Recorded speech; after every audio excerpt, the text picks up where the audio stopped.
Imagine stumbling upon a stack of diaries, hidden away for over a century. Their leather covers are cracked, the pages yellowed and brittle. But what's inside is far from just old ink on paper.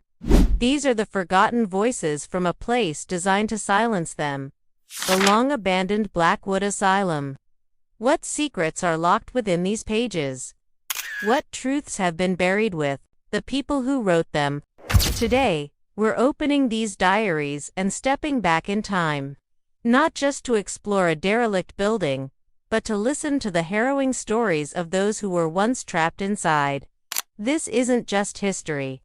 It's a chilling glimpse into the human cost of a mental health care system that failed its most vulnerable.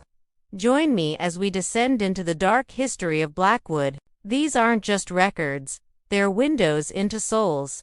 The first diary we found belonged to a woman named Eleanor. Her handwriting, at first elegant and looping, becomes frantic and jagged as the pages turn. She writes, not of treatment, but of torment. They call it hydrotherapy. One entry reads, but it is a torrent of ice meant to drown the spirit, not cleanse it. The screams echo long after the water has gone. Another entry is even more chilling. My only crime was grief.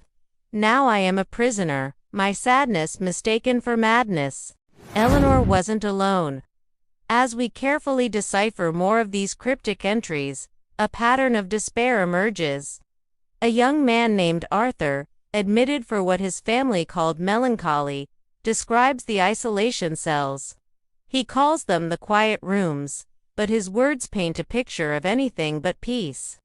The darkness is absolute, he writes. The only sound is the frantic beating of my own heart, a drum counting the seconds until I lose myself completely. They say this is for my own good, to calm the storm in my mind. But the storm only rages stronger in the silence. These diaries reveal a world of so-called cures that sound more like punishments. We read about restraint chairs, insulin shock therapy, and lobotomies, all described not from a doctor's detached perspective, but through the terrified eyes of the patients themselves. They plead for understanding, for someone to see beyond their diagnosis and recognize their humanity. One recurring plea, found in at least 3 different diaries, simply says, "Let me see the sun. Just once more." It's a heartbreakingly simple request from people locked away in the shadows, their identities stripped, their voices muted. But what do these patients want us to know? All these years later, their entries are more than just accounts of suffering. They are desperate attempts to be remembered, to have their stories told.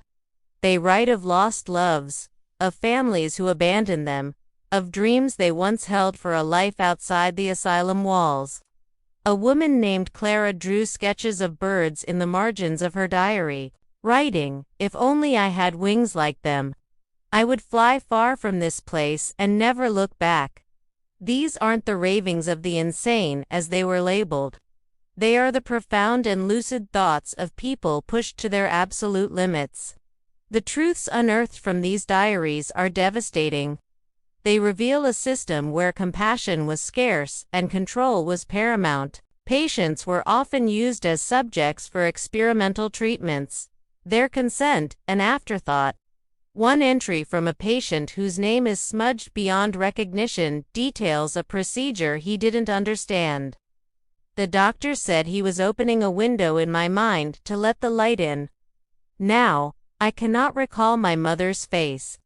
The window is open, but the room is empty. By sharing these stories, we honor the memory of Eleanor, Arthur, Clara, and the countless others whose names we may never know. Their words serve as a powerful, haunting reminder of how far we've come in our understanding of mental health, but also how crucial it is to continue fighting for compassionate and effective care for everyone. These diaries were hidden to erase a painful past, but now, they must be read so that we never repeat it. Thank you for joining me on this emotional journey. If you believe these stories need to be heard, Please like this video and subscribe for more explorations into the forgotten corners of history. Stay curious and stay compassionate.